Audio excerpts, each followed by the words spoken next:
Hey, welcome back to Matt's Garage DIY. Today we're going to take a look at a little multi-fuel stove, possibly the best multi-fuel stove out there. So as soon as I say best, I'm sure there's some people out there that are saying, whoa, my stove is way better. Okay, let's establish a few parameters. First off, if you've seen some of my other videos, I'm a big believer in budget survival. I don't think you have to always buy the most expensive item to have a good quality product, and that's what I found with this stove. $90 Canadian, so $65.70 US. Great little stove, lots of parts out there. The parts are also nice and cheap.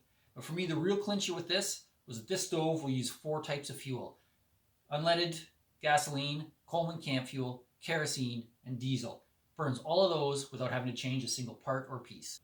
All right, so enough talking. Let's take a little closer look at this stove. We're going to see what it comes with when you unbox it. We're going to take a look at the dimensions, the weight, how much fuel it holds, and then we're going to run it through all 4 types of fuel, seeing if one of them performs better than another as far as how long it takes to boil 2 cups of water. Let's get to it.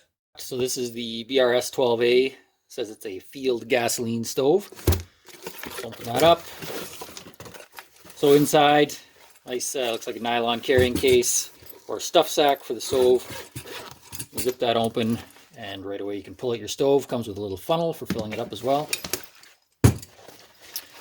And then inside this case, also a little multi-tool with a variety of wrenches if you need to change or do any maintenance on the stove. And a little pick for cleaning out the jet. Lastly, in this little pouch, there is another little rubber cup. Should you ever need to replace the cup on the pump, comes with one of those for you. Okay, so stove all folded up. You are looking at, I'm going to put that right on the bottom, about 4 inches wide, and fold it up.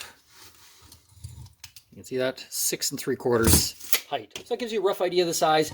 Maybe a little bit big for backpacking. Not unreasonable in size, and definitely great for any sort of camping or hunting, that kind of thing. So that's kind of your folded up size. On the bottom, these nice 3 legs that fold out. Gives that a nice sturdy base. And then on the top, you can either leave these folded in or fold them out. This will actually support quite a large pot without having any concern about that falling off. Let's take a look at the operation next. All right, so the stove itself, pretty simple. Fuel cap, just unscrews. There is a pressure vent inside that'll prevent overpressurizing the tank. Opposite that, pressure pump. Just pump that up. No need to plug any hole or anything. You can just pump away on that. And then lastly, the valve, turn it on and off. All right, let's put some fuel in this and go through the startup process. So fuel cap, again, remove that. Manufacturer recommends about 400 milliliters of fuel. That's about 14 fluid ounces. If you fill the stove right up, it obviously will take more than that, but then you're not allowing any airspace, which is critical for these pressurized stoves. Put that little funnel in there.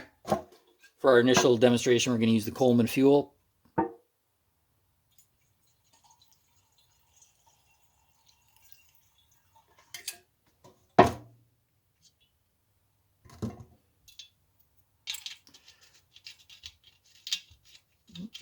Put that cap back on. Make sure that's nice and snug. Valve closed. Pressurize this. I didn't find anything in the instructions that specifically said how many times to pump that. I've been using 30. That seems to work well. Not really worried about overpressurizing it because it does have that built-in pressure relief valve in the cap. Now, you don't have to do this to start it, but I'm going to do this to show you. I'm going to pry off this little diffuser.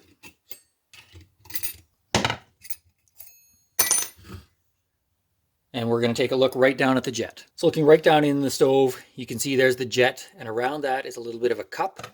So you start, after you've pressurized the stove, you slowly start to open the valve. You can see the fuel starting to come out. And we'll let that fill up. It should be plenty. Don't have to have it overflowing. Close the valve. I'm just going to put this back on now, but I wanted to take that off just so you can kind of see what was happening inside there. I'm going to snap this back on in place.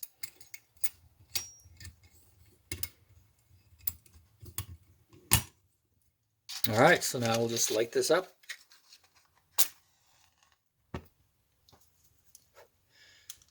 Instructions say to let that warm up for about 30 seconds, and then you should be able to open up the valve, and your stove should be working. So we'll just let that work for its 30 seconds and come back and fire it up. All right, I've let that go for closer to a minute. I had clearly let too much fuel fill up into that little bowl, so there's still a bunch burning off in the bottom. Let's start turning this valve and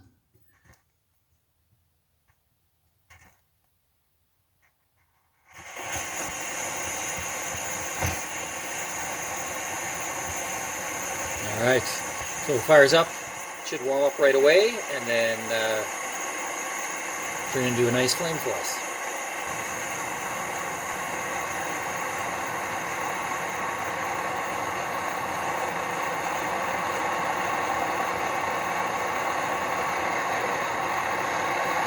There you go. You can see just in a matter of seconds, turns into a nice bright blue flame. So the next test will be to see how quickly that boils water. But super simple procedure to fire that up. Exact same procedure for all 4 fuels.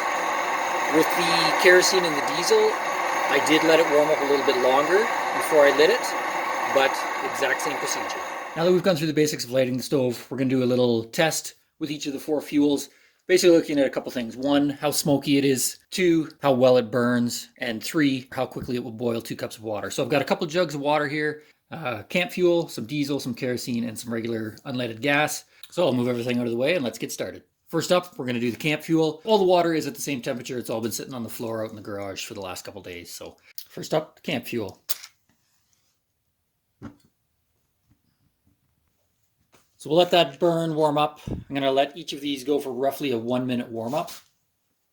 As I kind of tip that up, you can see no soot coming off of that. It does sort of flare a little bit, but no soot and no smoke really coming off of that as it warms up. All right, so we've warmed that up for about a minute. I'm just going to start the stopwatch here. We'll crack this open.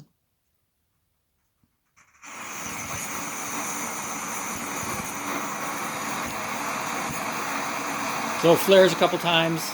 You can see almost instantly though, this is starting to produce a nice blue flame. I'd say 15 seconds or less, that's good to go.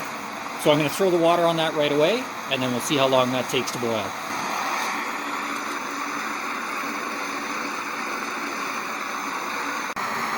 Just past the 2-minute mark, and that water is almost 120 Fahrenheit. 4 minutes up to about 190. Starting to see some steam coming off the top. There you go, 445 rolling boil onto the gasoline. So I've just got a can of 87 octane regular unleaded pump fuel. From things I've read, higher octane is not necessarily better, it just means more additives. So I just stick with the 87 octane. You can also add like an injector cleaner or carb cleaner. Probably like an ounce into a couple gallon can will be fine. That's really just if you're going to be running the gas in that for a long period of time. Helps to keep or help prevent buildup inside that generator tube. So same thing, we'll give this about the 1-minute warm up and then fire it up.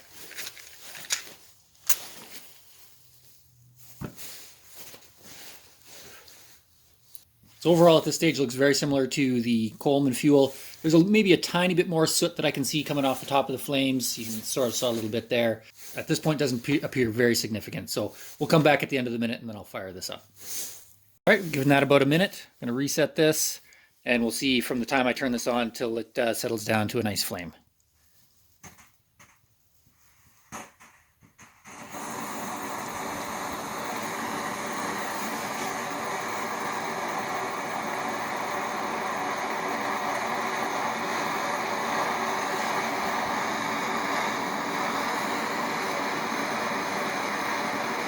So as you saw, almost instantly it looked like it had a good flame, maybe a tiny little bit of yellow on the edge of some of those flames, but overall performed almost identical to the Coleman fuel. A little bit more soot, kind of on that initial warming phase, but very quickly settles down into a nice flame. So we'll reset this, throw our cup on there, check it every minute, and see what we come up with.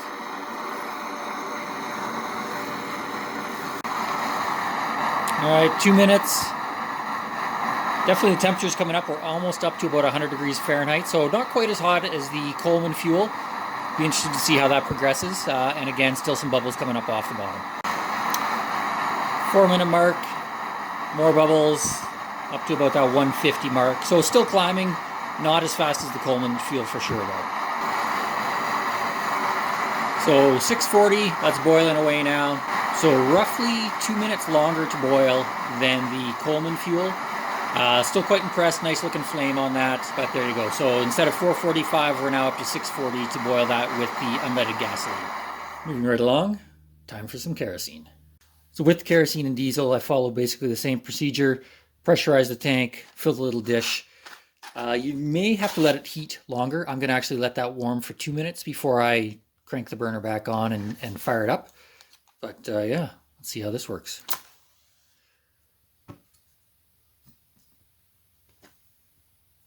So as you can see, there's a little bit more soot coming off the flame with the kerosene, but we'll let this warm and then fire it up. We've hit 2 minutes, gonna fire this up.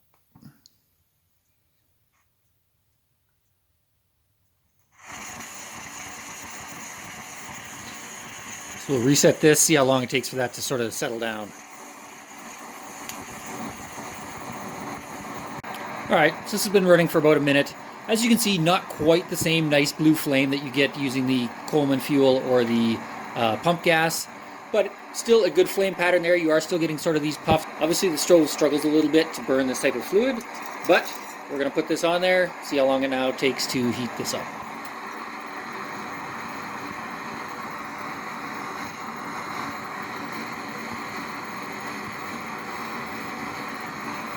All right. 2 minutes. We're actually over 100 degrees already, probably about 110. All right, 3 minute mark, broken 140, almost up to 150, lots of bubbles coming off the bottom. And I'm gonna just move the candle here to show you, but definitely, although the stove took a little longer to sort of seem to get up to like a proper operating temperature, definitely the flame has smoothed out quite a bit compared to what you first saw when I lit it. All right, 4 minutes, we've broken 180. All right, here we go. So I'm gonna say, stop that right about there, 452, rolling boil. So only seconds longer than actually using the Coleman fuel. Stove was a little slow to get warmed up, but then actually seemed to make a remarkable comeback, and almost wonder if this produces a little bit more heat after the stove has warmed up. Last up, diesel. So with the diesel, gonna let this preheat for 2 minutes as well, just like it did with the kerosene.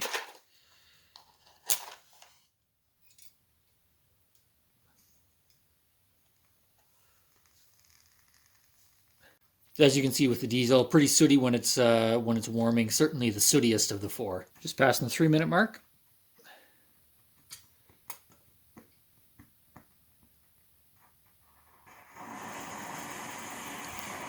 There we go.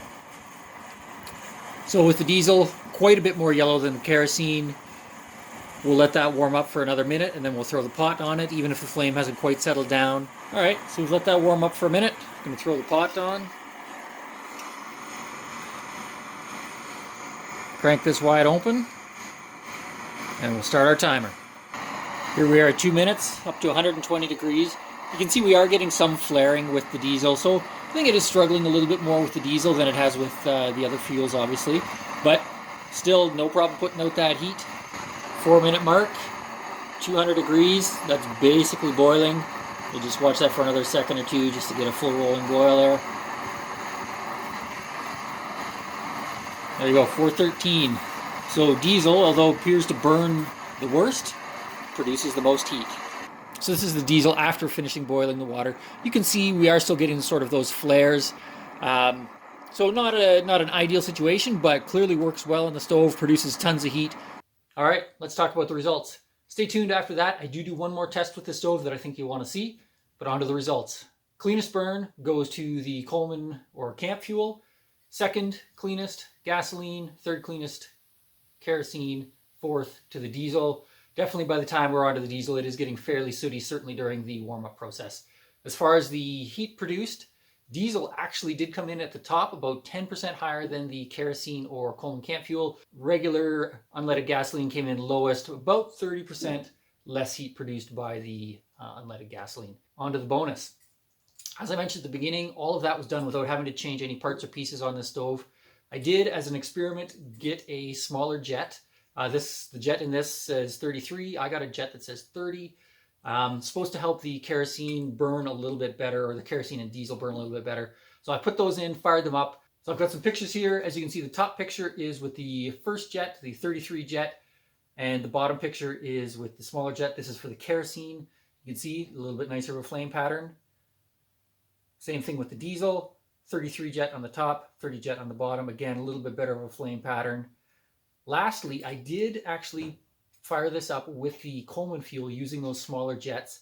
And again, you can see top, larger jet, nice blue flame. Bottom, still getting the blue flame, but significantly smaller.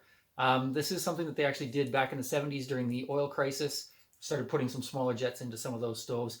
Basically just like putting a smaller carburetor in your car. So I think that just adds bonus to this. If you're going to primarily be using camp fuel or unleaded gasoline, stick with that large jet and you'll have no problems running the kerosene or diesel if you need to, and vice versa. If you're usually going to be running kerosene or diesel, put the smaller jet in.